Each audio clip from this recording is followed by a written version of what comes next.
Bonjour à tous. Mon nom est Sabrina Gay-Bélanger. Je suis la coordonnatrice du réseau de recherche axé sur les pratiques de première ligne de l'Université Laval, donc le rappel de l'Université Laval. Puis, je suis également la coordonnatrice de la fonction renforcement des capacités du Réseau 1 Québec. Malheureusement, mon collègue Mathieu Meunier ne pouvait pas être présent aujourd'hui. Alors, de façon exceptionnelle, je vais assurer l'animation du webinaire de ce midi. Tout d'abord, au nom de Réseau 1, j'aimerais vous souhaiter la bienvenue à ce webinaire. Aujourd'hui, nous avons le plaisir d'accueillir les lauréates du prix de reconnaissance des projets d'érudition des résidents en médecine familiale pour l'année 2016 du rappel de l'Université McGill, qui vont nous présenter leur projet qui s'intitule « La gestion de la douleur lors de la pose du stérilet ». Donc, le prix de reconnaissance des projets d'érudition est un prix qui est offert par Réseau 1 afin de reconnaître l'excellence d'un projet de recherche qui est réalisé par des résidents. Donc, à chaque année, il y a un total de 4 prix qui est remis, soit un par rappel, donc pour le rappel de l'Université Laval, de l'Université McGill, de l'Université de Montréal et de l'Université de Sherbrooke. Donc, c'est un prix les projets sont retenus pour une excellente qualité scientifique et les résultats de ces projets souvent mènent à une amélioration des changements de la pratique clinique qui est susceptible d'améliorer la qualité des soins aux patients. Donc, les objectifs de ce concours sont de reconnaître l'excellence et de promouvoir les projets d'érudition et de recherche réalisés par les résidents en médecine familiale, de faciliter le transfert des connaissances, d'encourager la réalisation de projets d'érudition et de recherche qui présentent un bon potentiel pour changer la pratique clinique et qui auront des retombées directes au niveau des soins aux patients, et également de faire connaître le rappel et de valoir son apport aux résidents, mais également aux cliniciens enseignants des unités de médecine familiale. Donc, ce prix consiste en la remise aux lauréats d'un certificat de reconnaissance pour leur excellent travail et également d'un montant en argent de 200 $.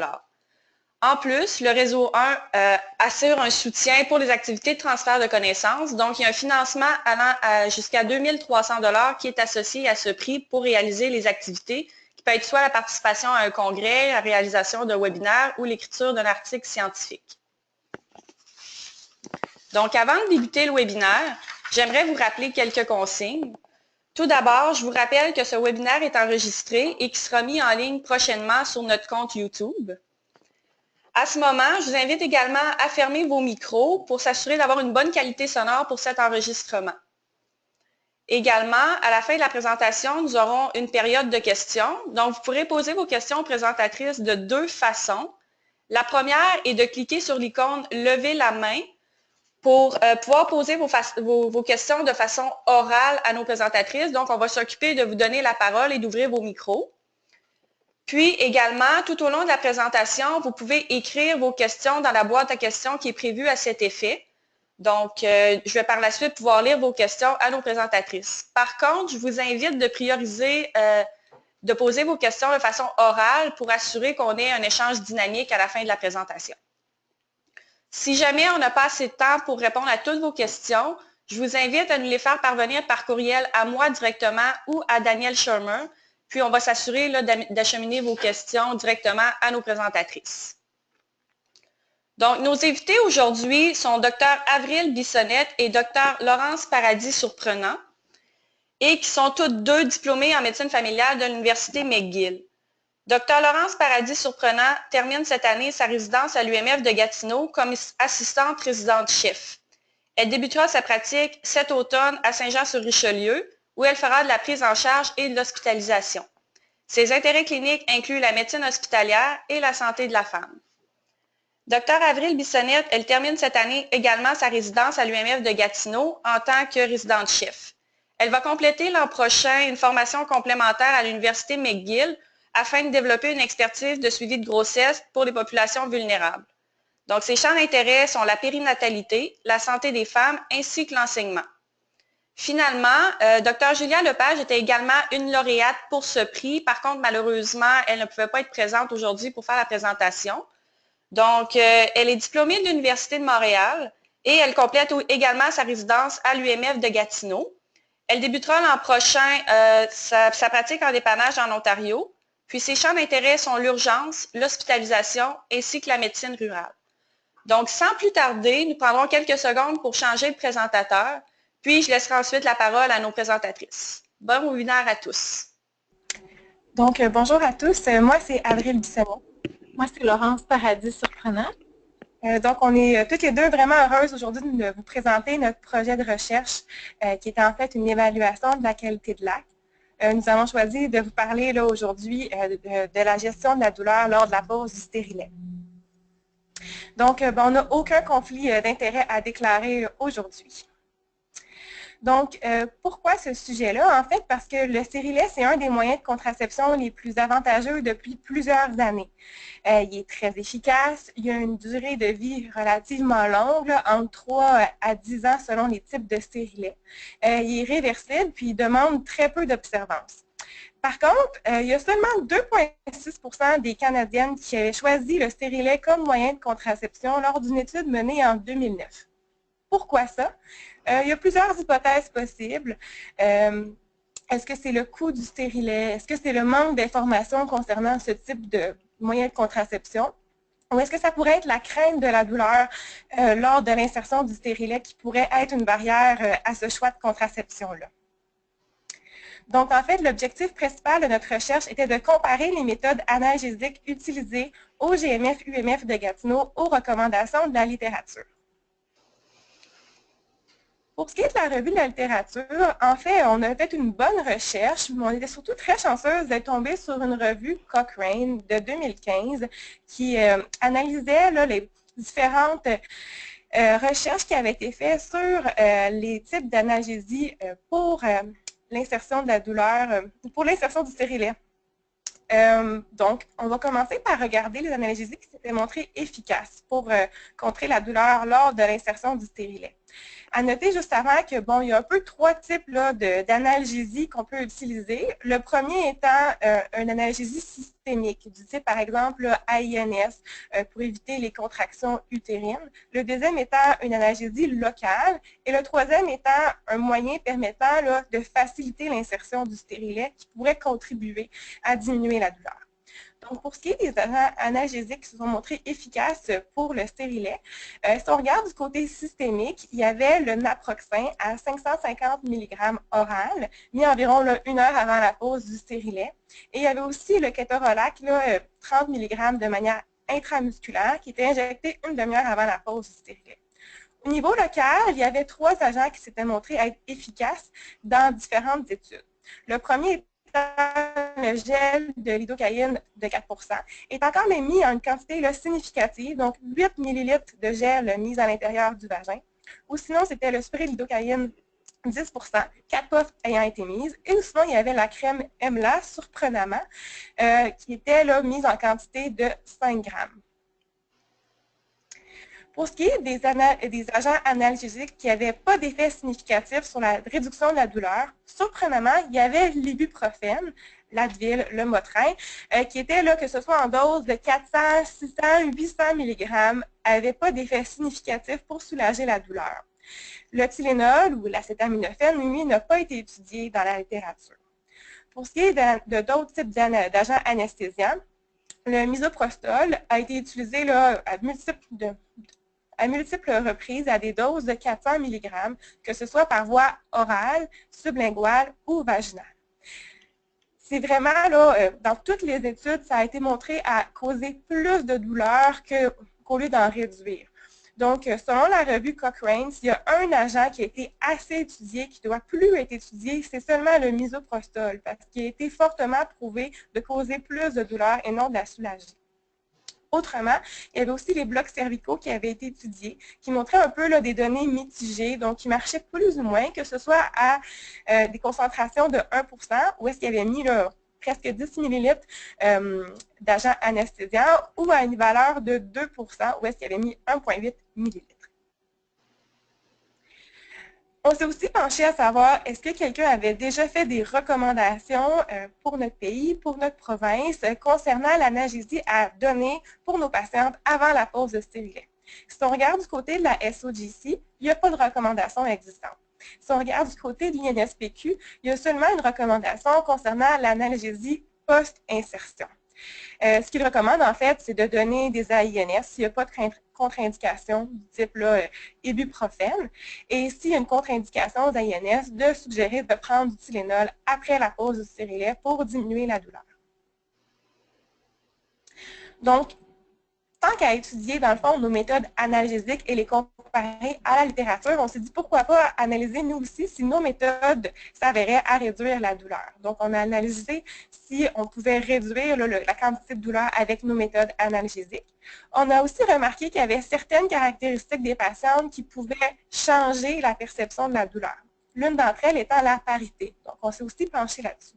Finalement, on s'est penché aussi à savoir si les patientes étaient satisfaites de leur stérilet. Au niveau, dans le fond, comment on s'est pris pour faire cette étude-là? En fait, ce qu'on a fait, c'est qu'on a analysé toutes les pauses de stérilet pendant 1 an qui ont été mis dans les cliniques de gynécologie à notre clinique. En fait, là, je veux préciser, les cliniques de gynécologie à notre clinique, c'est des cliniques principalement là, de pause de stérilet qui sont faites par des médecins de famille et des résidents. C'est là où est-ce que la majorité des pauses de stérilet sont faites. Nous avons inclus là, les femmes de tous âges et tous les types de stérilet. Ce qu'on a exclu, évidemment, c'est les échecs de pause de stérilet. Pour recueillir toutes nos données, on s'est basé sur nos dossiers électroniques médicaux qui étaient là, Purkinje pendant une partie de l'année qui a finalement changé pour Medisync. Comme on va en parler plus tard aussi, il manquait quand même un certain nombre de données, donc on a appelé les patientes qui avaient eu une pause de stérilet pour leur poser plus de questions. Les patientes, lorsqu'on réussissait à les rejoindre, on leur posait là, 3 types de questions. La première étant de nous dire quel niveau de douleur elles avaient ressenti lors de la pause du stérilet, le niveau là, de 0 à 10. Puis évidemment, on leur expliquait l'échelle. La deuxième question était de savoir si on leur avait fait une recommandation d'analgésie avant la pause de stérilet. Si oui, quel médicament avait été suggéré, quelle était la dose, puis combien de temps avant on leur avait suggéré de prendre ce médicament-là. Finalement, on leur demandait est-ce qu'ils l'avaient pris, même s'il avait été recommandé en fait. Puis, la dernière question était à savoir si les patientes là, rechoisiraient le stérilet comme moyen de contraception après l'avoir eu pendant quelques mois souvent. Moi, je vais vous présenter notre partie résultats. Pardon.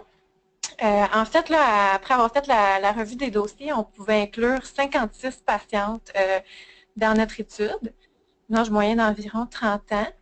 À noter là, que à peu près le tiers des patientes étaient nullipares, à peu près le 2 tiers étaient soit unipares ou multipares. La grande majorité ont été rejointes par téléphone, 50 sur 56.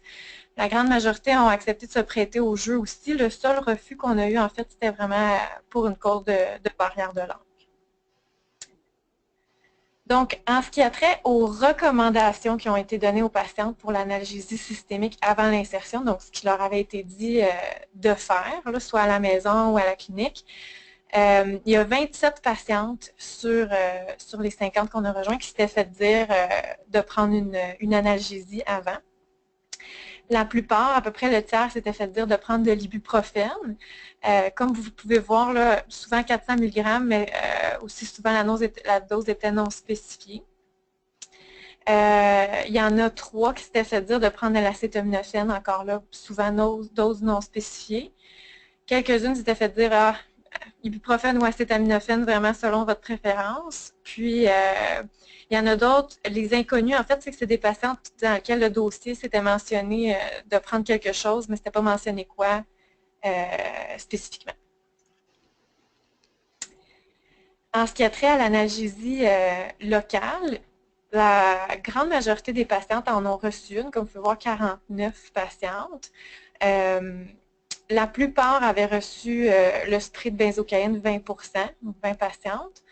Peu de patientes ont reçu le gel seulement, puis il y en a quand même quelques-unes qui ont reçu une combinaison du gel et du spray de benzocaïne, gel de xylo, pardon. Il y a quand même 12 patientes là, pour lesquelles on savait qu'ils avaient reçu une analgésie locale quelconque, mais on ne savait pas laquelle parce que ce n'était pas mentionné au dossier. Sinon, pour le bloc cervical et le misoprostol, il n'y a pas beaucoup de patientes pour qui ça avait été réservé. Le bloc cervical, il y a 2 patientes pour qui c'était une sténose du col. L'autre, c'était un échec antérieur. Misoprostol, c'était 2 échecs antérieurs, dont une pour la sténose du col. Cette patiente, pour qui il n'y a rien qui a été appliqué. Donc, les résultats qu'on a eus en ce qui a trait au niveau de douleur là, rapporté selon l'analgésie reçue, on peut voir en haut du tableau pour l'analgésie systémique. Donc, l'ibuprofène, le niveau de douleur moyen rapporté était 5,7 versus 4,8 pour l'acétaminophène, ce qui était quand même intéressant. Médicaments autres, en fait, il y a seulement 2 patientes qui avaient reçu ça, puis c'était des combinaisons un peu atypiques, là, ibuprofène plus acétaminophène, une qui avait reçu du robaxacet. C'était moins typique, là, un petit peu, à 5,5 de niveau de douleur. Médicament inconnu, encore là, c'est qu'il y avait eu une recommandation, mais on ne savait pas lequel. C'est intéressant de noter que les patientes qui n'en avaient pas reçu ont rapporté un niveau de douleur à 4,3, qui est le plus bas. Sinon, pour ce qui est de l'analgésie locale, c'était quand même pas mal tous similaires. Là, il y a seulement le gel de Xylo 2% qui s'est montré moins efficace à 7,6 sur 10 de niveau de douleur. Puis, le bloc cervical, on parle d'un niveau de douleur de 6,3. Puis le misoprostol 2,5, ce qui est un peu étonnant, comme on mentionnait par rapport à la revue de littérature qu'on avait faite. Ces résultats-là, évidemment, sont à prendre un peu avec un grain de sel, puis on va y revenir pendant la discussion. Pour ce qui est du niveau de douleur apporté selon les caractéristiques de nos patientes, nous aussi, on a pu constater que la parité avait l'air de jouer un rôle. Les nullipares, là, en général, rapportaient un niveau de douleur à 8,3 versus les unis ou les multipares qui rapportaient un niveau de douleur à 5,7. Pour ce qui est l'autre caractéristique qu'on avait retenue, c'était les techniques difficiles. La seule patiente qui avait une vaginite là, pendant l'insertion n'a pas pu être rejointe. Puis, les patientes qui avaient une sténose du col rapportaient un niveau de douleur à 4,2, ce qui est quand même raisonnable là, par rapport à ce qu'on a trouvé. Puis, il y a quand même 85% des patientes qui disaient qu'ils étaient satisfaits de leur stérilet puis qu'ils le rechoisiraient ou qu'ils le recommanderaient à une amie comme moyen de contraception.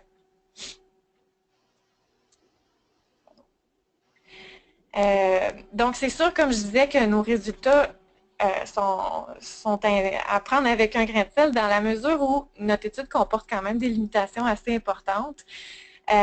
Premièrement, à notre revue de dossier, on s'est rapidement rendu compte qu'il manquait beaucoup d'informations, entre autres par rapport aux recommandations qui avaient été données aux patientes, si vraiment ça avait été pris ou non. Puis aussi à savoir si la procédure avait été bien tolérée ou pas. Souvent, il est seulement écrit bien toléré, mais bon, la patiente a peut-être vécu un niveau de douleur à 10 sur 10, mais ce n'est pas mentionné. Donc, il a fallu qu'on se fie aux patientes beaucoup là, pour avoir notre cueillette de données, si vous voulez. Puis ça impliquait un bien de rappel qui est assez important parce que la plupart avaient eu leur procédure là, au-dessus de 3 à 6 mois avant notre étude. Puis le même, ça cause un biais et pour les recommandations qui avaient été données et pour le niveau de douleur rapporté. L'autre chose qui nous limitait beaucoup, c'est que, veut pas, on n'avait pas la possibilité d'analyser l'efficacité de l'analgésie systémique ou locale de façon isolée. Je vous rappelle que j'ai dit tantôt qu'il y a à peu près 50 patientes sur les 56 qui avaient eu une analgésie locale, puis il y en a 40% de ceux-là qui ont reçu une analgésie Péros en plus. Donc, qui fait quoi, ça devient un peu difficile de dire. Mais bon, ce qu'on a quand même retenu là, de notre étude, c'est que par rapport aux recommandations qui avaient été données pour l'analgésie systémique, il y a 55% des patientes qui s'étaient quand même fait dire de prendre quelque chose par la bouche au préalable. Mais on s'est rendu compte, ou en tout cas, qu'il y avait rarement une posologie qui était mentionnée, ou en tout cas les patientes en rappelaient rarement, ça n'avait pas été prescrit souvent en tant que tel. Il n'y a aucune patiente qui s'était fait suggérer de prendre du naproxen par la bouche ou du kétorolac IM, comme ce qui avait été rapporté supérieur dans la littérature. Presque le tiers des patients s'étaient fait dire de prendre de l'ibuprofène, ce qui va un petit peu en ligne avec le fait que les INS ont aussi des propriétés inhibitrices de la contraction utérine, ce qui n'est pas le cas, par exemple, avec l'acétaminophène, qui lui est un antidouleur simple. Puis il y avait quand même 10% de nos patientes qui s'étaient fait dire de prendre un ou l'autre, puis j'ai oublié de le mettre, mais 6% qui s'étaient fait dire de seulement prendre de l'acétaminophène. Donc on se demandait, les cliniciens qui recommandent l'acétaminophène, est-ce qu'ils se rappellent qu'il y a aussi au niveau des INS cette propriété inhibitrice-là, il y aurait peut-être un petit rappel à faire.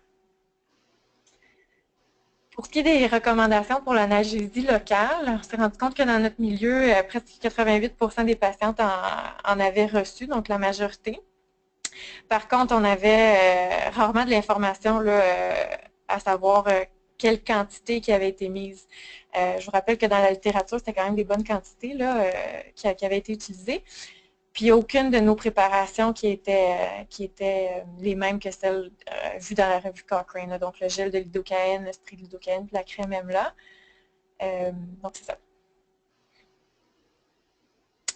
Pour ce qui est du soulagement procuré par l'analgésie systémique, dans le fond, nous, ce qu'on a pu constater, c'est que toutes les méthodes d'analgésie féroce étaient quand même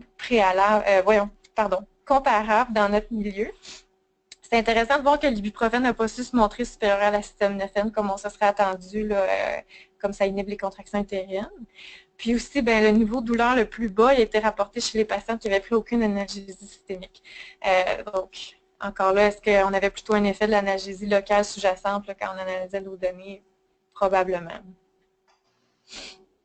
Pour ce qui est du soulagement procuré par l'analgésie locale, ce nous, on a pu constater, c'est que le spray semblait comparable à la combinaison gel et spray. Le gel seul était moins efficace. Je rappelle un niveau de douleur à 7,6, mais il y avait très peu de patientes quand même qui l'avaient reçu. Puis c'était difficile de tirer des conclusions par rapport au bloc et au misoprostol parce qu'encore là, très peu de patientes l'ont reçu. Le misoprostol, je rappelle, c'était seulement 2, puis c'était toujours utilisé dans des techniques difficiles, donc c'était difficile de dire là, si vraiment on avait un bon soulagement ou pas. Pour ce qui est des caractéristiques des patientes, nous, c'est ça, comme je disais tout à l'heure, nous aussi, on a pu voir que les nullipares avaient l'air d'avoir plus de douleur que les multipares en général, ce qui concordait avec la littérature. Mais on était quand même bien contente de constater que la grande majorité de nos patientes étaient satisfaites puis le reprendrait comme moyen de contraception. Donc, pour conclure, on peut dire que les recommandations là, de notre milieu de formation, donc au GMF, UMF de Gatineau, là, ça ne concorde pas avec les recommandations de la littérature pour ce qui est de l'analgésie systémique.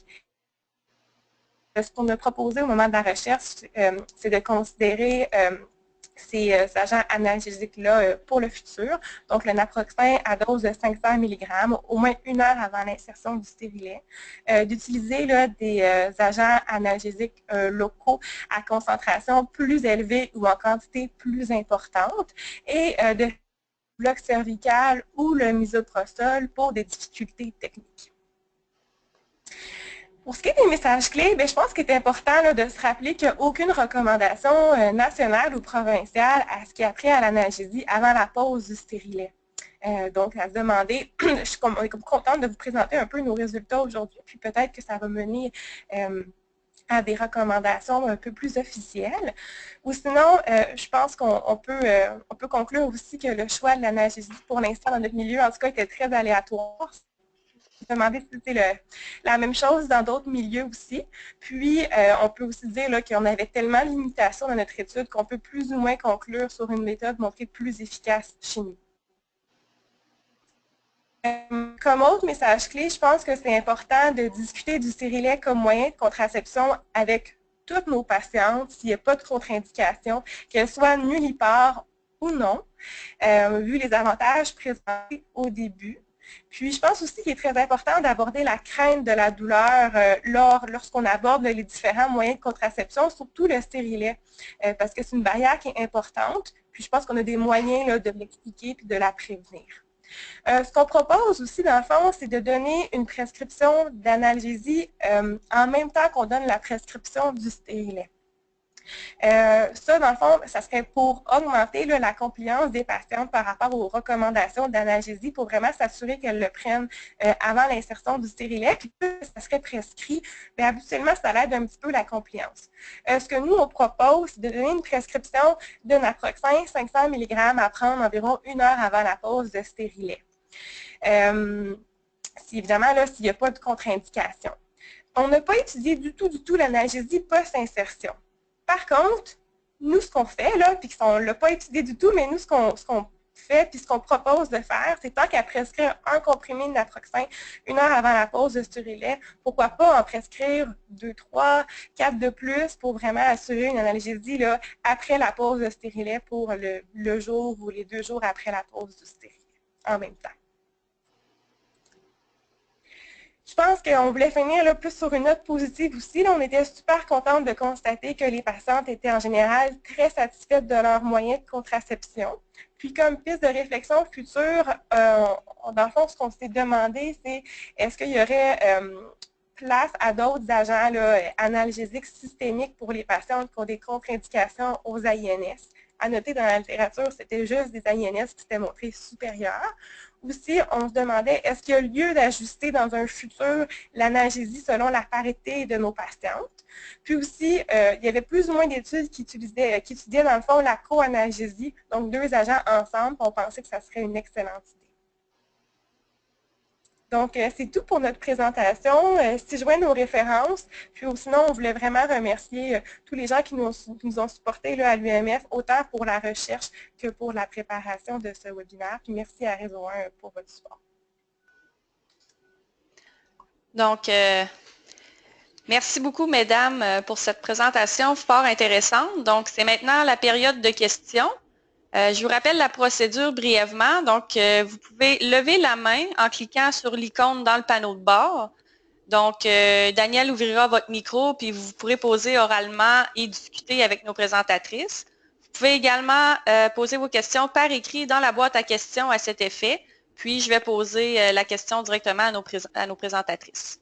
Donc, je vous invite dès maintenant à soit écrire vos questions ou à lever la main. Donc, pour laisser le temps aux gens, je vais d'abord vous demander, moi, j'avais une question. Est-ce que vous avez l'intention de poursuivre ce programme de recherche-là? Si oui, de quelle façon? En fait, oui, je vous avoue que notre intention initiale, c'était de poursuivre la recherche cette année. Je vous avoue qu'avec nos examens puis tout ça, on n'aurait vraiment pas eu le temps de faire l'étude qu'on aurait désiré faire. Là. Nous, idéalement, tant qu'à se replonger dans la recherche, on aurait voulu faire quelque chose d'une ampleur un petit peu plus grande. On aurait aimé ça, dans le fond, faire une étude prospective, là, recruter les patientes au fur et à mesure. Puis, si possible, on aurait aimé ça pouvoir faire une étude randomisée, dans le fond, où vraiment on aurait pu comparer les différentes analgésies, Péros, peut-être locales aussi, quoique je pense que Péros, c'est ce qui s'applique le plus avant, là. Puis, on aurait aimé comparer le naproxen, l'ibuprofène. Peut-être aussi qu'on aurait inclus l'acétaminophène parce qu'il y avait quand même eu un bon effet chez nous. Puis, sinon, pour ce qui est des analgésies locales, on aurait voulu comparer probablement là, le spray à des concentrations que nous, on utilisait versus un placebo, par exemple. J'ai oublié de mentionner, là, on aurait pris un placebo aussi pour l'analgésie Péros. Puis, on aurait voulu stratifier selon les caractéristiques des patientes, techniques difficiles, etc. J'oublie quelque chose? Non, c'est ça, mais en fait, on voulait vraiment faire la recherche là, cet automne. Honnêtement, avec la situation des PREM au Québec cet automne, les applications au R3, ce fut relativement ardu. Ce qui est positif, par contre, c'est qu'à chaque année, il y a de nouveaux résidents qui font un projet d'érudition. On pensait, dans le fond, leur remettre notre projet si des résidents le voulaient l'année prochaine pour pousser ça beaucoup plus loin. OK, donc ça se peut qu'il y ait une suite à ce beau projet. Bien, on va comme leur soumettre un peu là, un plateau là, avec nos données, puis dans le fond, là, Je fais chic, le Dr Bigra, qui est notre directrice de programme, puis qui fait beaucoup de cliniques gynéco, était vraiment intéressée, elle aussi, à poursuivre le projet. Je vous dirais qu'il y a beaucoup de facteurs. Elle était enceinte cette année. Donc, c'est ça. Moi, puis je pense que nous, on aimerait aussi participer, si ça se poursuit peut-être d'un petit peu plus loin avec nos pratiques respectives. C'est ça. Cette année, malheureusement, on n'a pas pu le faire, mais oui, dans les prochaines années, là, idéalement, on aimerait ça pouvoir faire une étude d'un petit peu plus grosse ampleur. Surtout, ce qui faciliterait les choses dans les prochaines années, c'est que le GMF, UMF de Gatineau est comme appelé à vraiment grossir. Là. Donc, évidemment, avoir plus de patientes, parce que je pense que la puissance, c'était un des aspects qui nous limitait beaucoup là, pendant notre étude. Parfait. Merci. J'ai une question de Mirika Gagné qui demande, savez-vous quel est le coût d'un spray de lidocaïne usage unique versus lidocaïne en gel fourni par la patiente ou par la clinique? Est-ce que c'est fourni par la patiente ou la clinique? C'est fourni par la clinique. OK. Dans notre milieu. Le coût, j'ai aucune idée. C'est une excellente question. Il faudrait demander. Ouais.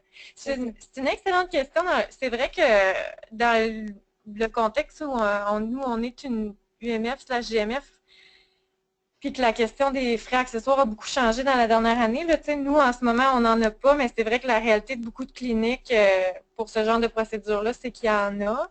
Puis, pour des illustrations d'articulation, même les patients maintenant vont chercher leur cortisone puis l'amènent après. Fait, probablement qu'il y a des cliniques qui demandent ça aussi pour l'analgésie, pour le stérilet. Ça serait intéressant, honnêtement, parce que c'est vrai que ça va être la réalité de beaucoup de monde à partir de maintenant. Là. Ouais. Mais on le sait pas. On le sait pas. Parfait. Puis, je comprends que votre étude avait quand même beaucoup de limitations, mais diriez-vous qu'à la lumière de ces résultats-là, ça va changer votre pratique à vous? Moi, je pense que ça n'a pas changé juste notre pratique à nous, mais ça a changé beaucoup de cliniciens dans notre milieu.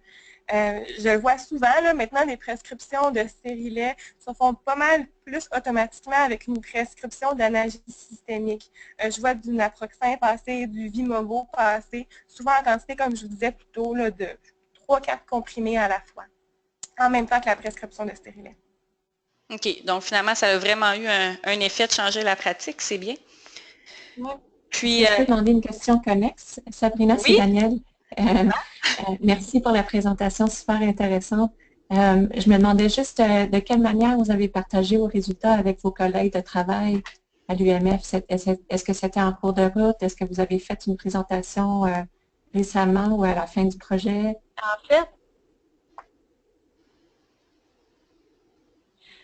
En fait, nous, on a présenté ça au terme de l'année dernière à la journée de recherche Tenenbaum à McGill. Donc, à ce moment-là, c'était tous les résidents R1. Puis nous, on était à R1 aussi à ce moment-là. Tous les résidents R2, donc ceux qui ont fini l'année dernière, qui étaient présents. Aussi quelques patrons. Fait que, il y a eu à ce moment-là. Puis aussi, il y a eu une journée de recherche organisée par le CISO à l'hôpital au mois de juin l'année dernière. Puis encore là, tous les résidents étaient présents, beaucoup de patrons. Il y a beaucoup d'autres cliniciens là, de la région qui présentaient des projets à cette journée-là. Donc, à ce moment-là, c'était le fun parce qu'on a vraiment pu présenter nos résultats à plus de monde, plus de cliniciens dans la région, puis aussi à des gens qui pratiquent pas du tout dans notre milieu. Là. Fait que c'est ça. Ça, puis si je peux ajouter, dans le fond, à la journée de recherche l'année passée, au mois de juin, Tannenbaum, il y avait tous les R1, les R2, mais de toutes les UMF, dans le fond, de l'Université McGill. Ça allait chercher du monde de Val-d'Or, de Châteauguay, sur l'île de Montréal. Puis je me rappelle qu'il y avait quand même beaucoup de questions là, de patrons parce qu'ils étaient intéressés de changer leur pratique là, dans l'analgésie, surtout que, surprenamment, l'Advil est montré à ne pas fonctionner. Puis je pense que c'était vraiment une pratique courante de suggérer de l'Advil avant la pause de stérilet. Il y a beaucoup de monde qui était surpris aussi de voir qu'il n'y avait pas de recommandations du tout, puis nous aussi d'ailleurs, par la SOGC ou l'INES, comme on disait, il y a l'INSPQ, mais c'était après, donc c'est ça. Super, merci. Parfait. Puis, j'ai un commentaire de Myrika Gagné qui dit que sûrement qu'il y a d'autres cliniciens qui seraient intéressés à y contribuer pour augmenter la puissance. Oui, mais dans le fond, on avait abordé un peu la clinique des femmes à Hall, qui est une clinique, dans le fond, là, qui s'occupe beaucoup de la santé de la femme, de la contraception et qui pose énormément de stérilets. Donc, ça serait d'avoir un partenariat avec eux aussi. Je pense qu'on pourrait augmenter notre puissance beaucoup. Parfait. Puis, c'est quand même vraiment intéressant parce que vous avez eu l'air d'avoir pris du plaisir à faire un projet de recherche. Vous êtes enchanté quand même par vos résultats. Puis également, vous auriez eu plein d'idées pour poursuivre ça. Puis je me demandais si vous aviez des recommandations pour comment on pourrait soutenir des médecins résidents pour les aider à s'intéresser à une carrière en recherche. Peut-être parler de votre expérience. Puis, je pense qu'il faut vraiment rester dans le concret.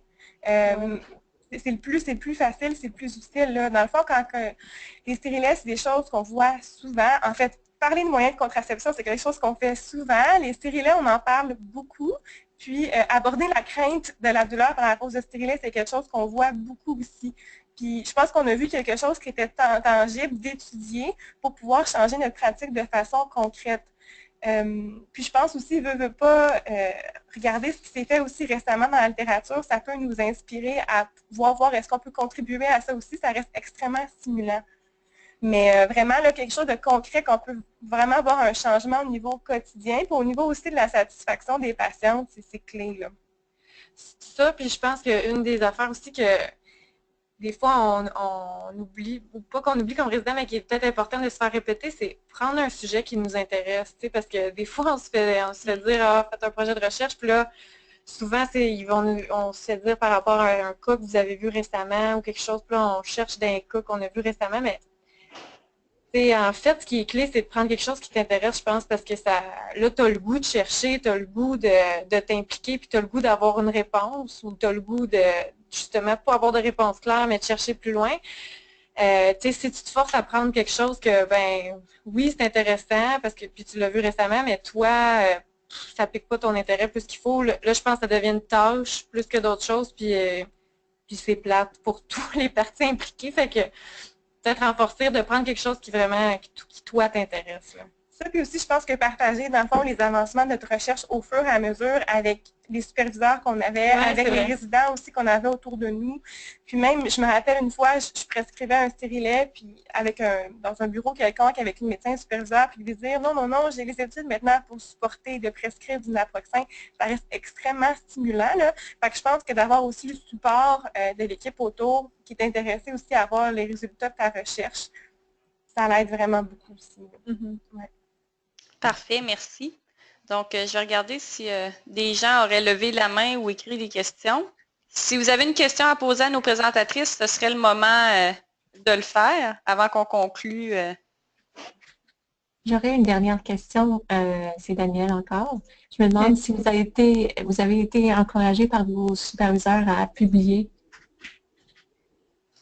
Bien, comme je vous disais, en fait, on en a parlé avec ce qu'on avait discuté avec Dr. Bira à la fin de l'année passée, c'était plutôt de poursuivre un peu plus loin la recherche plutôt que de publier ce qu'on avait en ce moment. Puis, comme on a dit tantôt, malheureusement, ça a plus ou moins donné cette année, mais on avait plutôt discuté de poursuivre que de publier pour l'instant, mais c'est vrai que ça pourrait être intéressant de publier ce qu'on a pour l'instant. Il y avait beaucoup de limitations. C'est vrai. C'est ça, je pense, qui est un peu plus difficile parce que pour avoir fait la revue de littérature, l'étude est un peu plus solide que notre étude pour pouvoir la publier. Puis, on avait aussi des conclusions qui étaient très équivoques. Je pense qu'il serait intéressant, ça serait de publier peut-être vraiment axé sur le fait qu'il y a un manque de recommandations, puis plutôt d'axer aussi sur discuter la crainte, la douleur du stérilet. Ça, je pense, c'est des aspects qui méritent, dans le fond, là, de se poser des questions, mais nos résultats comme tels, c'était tellement limité. Je pense que c'était une belle introduction pour publier quelque chose d'un petit peu plus structuré, mais comparé à ce que déjà, dans le fond, dans la littérature, je trouve que c'était vraiment pas comparable. C'est des pommes et des bananes, selon moi. Oui, c'est ça. C'est un super beau projet pour démontrer, en fait, qu'il y a vraiment un intérêt puis un besoin de faire la recherche sur cette question. Et puis que vous avez pu changer votre pratique, que c'était utile, même pour vous, en tant que clinicienne, de regarder la littérature et de mettre à jour vos pratiques de cette manière-là, puis qu'il y avait un intérêt de la part de vos collègues de savoir qu'est-ce que la littérature disait. Puis j'imagine qu'il y a un intérêt là, dans la communauté scientifique de savoir un petit peu plus de vos expériences. Là, je vous souhaite bonne chance. Merci beaucoup. Merci beaucoup. Bonne journée. Ah, pardon, je pense que Sabrina va conclure. Oui, mais en fait, j'ai vu une autre question, un commentaire, question d'Alizée. Vous m'entendez encore? Oui, oui. Donc, qui dit merci pour ce webinaire. En France, nous n'avons pas de médicaments prescrits pour la pose d'un stérilet. Je vais donc montrer votre étude. Donc, votre étude va voyager Excellent. Je vous suggère quand même, là, je vais vous suggérer aussi d'aller voir là, la revue Cochrane qui a été sortie en 2015. Là, elle est relativement extensive, mais elle aide beaucoup aussi à savoir qu'est-ce qui a été fait, qu'est-ce qui a été étudié. C'est un petit peu plus, un petit peu moins limité que notre étude elle-même, là, mais je vous invite à aller la chercher aussi. Elle est excellente, cette étude-là. Non, mais tout de même, c'est quand même un bon premier travail là, qui a été fait. Donc, ça va mettre fin au webinaire. Si vous voulez bien m'avancer à la prochaine diapositive. Donc, je voudrais vous remercier, mesdames, pour cette présentation qui était fort intéressante. Et puis, je vous remercie, vous tous également, pour votre participation. Donc, pour plus d'informations sur le prix de reconnaissance des projets d'érudition que je parlais en introduction, je vous invite à aller consulter le lien qui est affiché à l'écran. Puis, notre prochain webinaire sera vendredi le 21 avril, toujours de midi à 13 h. Et c'est Dr. Isabelle Sanson et Joyce Dogba qui vont nous présenter les rencontres patients usagers, cliniciens, chercheurs pour améliorer la recherche en première ligne. Donc, ce sont les rencontres RUCH.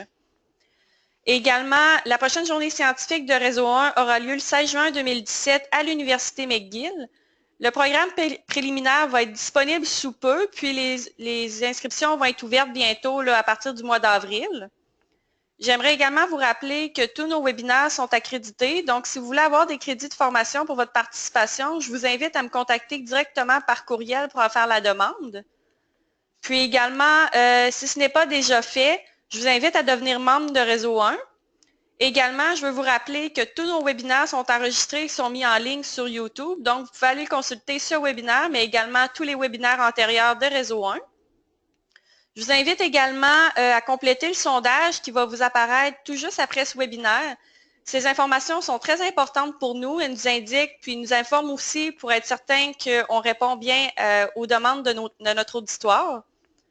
Puis, finalement, si vous avez des questions, des commentaires ou encore des idées pour des webinaires à venir, je vous invite à contacter Réseau 1 à l'adresse qui apparaît à l'écran. Donc, sur ce, je vous remercie tous encore une fois d'être avec nous, puis je vous souhaite une excellente fin de semaine. Bye, à la prochaine!